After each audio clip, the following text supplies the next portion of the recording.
Shalom, selamat pagi semuanya. Di pagi hari ini, mari kita mengawali hari dengan mendengarkan renungan. Sebelumnya, mari kita mengucap syukur dan memohon berkat dari Tuhan dengan berdoa. Ya Tuhan Allah Bapa kami yang bertahta di dalam kerajaan surga, terima kasih atas penyertaan-Mu sepanjang kami tidur sehingga kami terbangun di pagi hari dengan tanpa kekurangan sedikit pun. Ya Tuhan, sebentar lagi kami akan belajar bersama-sama untuk mengenal lebih dalam lagi tentang firman-Mu. Kiranya tangan-Mu berturut campur atas kami, agar kami dapat memahami ajaran-ajaran firman-Mu.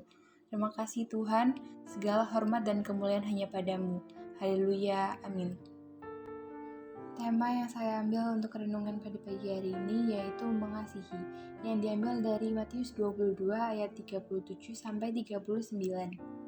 Ayat 37, jawab Yesus kepadanya, "Kasihilah Tuhan Allahmu dengan segenap hatimu dan dengan segenap jiwamu dan dengan segenap akal budimu." Ayat 38, itulah hukum yang terutama dan yang pertama. Ayat 39, dan hukum yang kedua yang sama dengan itu ialah, kasihilah sesama manusia seperti dirimu sendiri.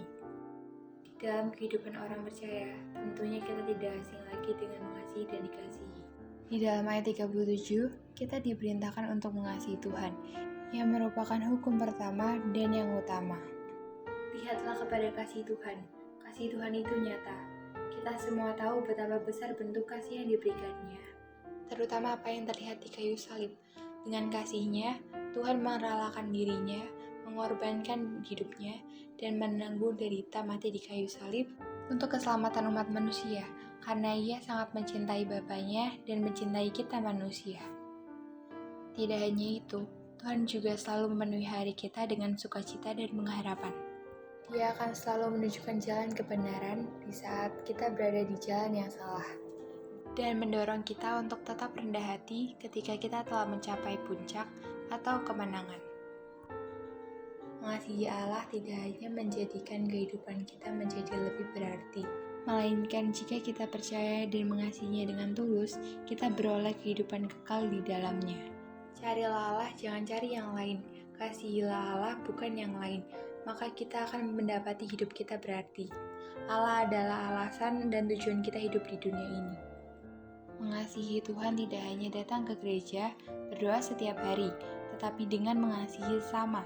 Mengasihi berarti memperlakukan orang lain sama seperti Tuhan memperlakukannya, memandang orang lain sama seperti Tuhan memandangnya.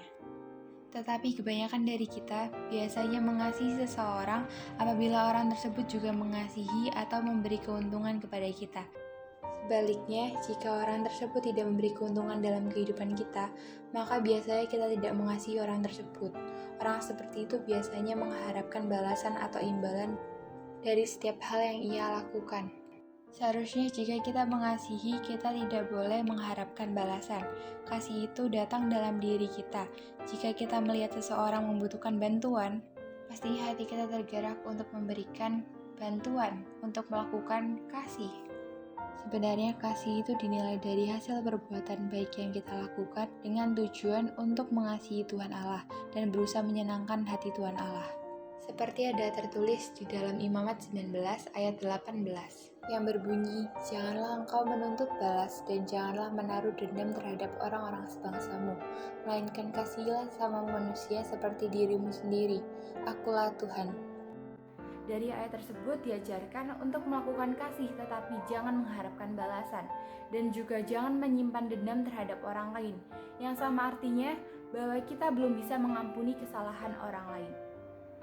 Alkitab menegaskan, jika kita tidak mau mengampuni orang lain, maka Allah juga tidak akan mengampuni kesalahan kita. Orang yang mendendam pasti memiliki hati yang tidak bersih, karena biasanya pikirannya akan dipenuhi dengan rencana-rencana jahat. Semakin kita mendendam, semakin kita dibawa kepada tindakan jahat lainnya. Seperti mata rantai yang saling terhubung antara perilaku buruk yang satu kepada perilaku buruk yang lainnya. Sekian renungan pada pagi hari ini. Semoga renungan hari ini dapat bermanfaat bagi kehidupan kita. Mari kita tutup di dalam doa. Ya Tuhan, terima kasih atas penyertaan-Mu sehingga pada pagi hari ini kami dapat mendengarkan sebagian dari firman-Mu. Sebentar kami akan memulai aktivitas kami masing-masing. Kiranya Roh Kudus menyertai kami selama kami menjalankan aktivitas hari ini dari awal hingga akhir. Terima kasih ya Tuhan, segala hormat dan kemuliaan hanya padamu.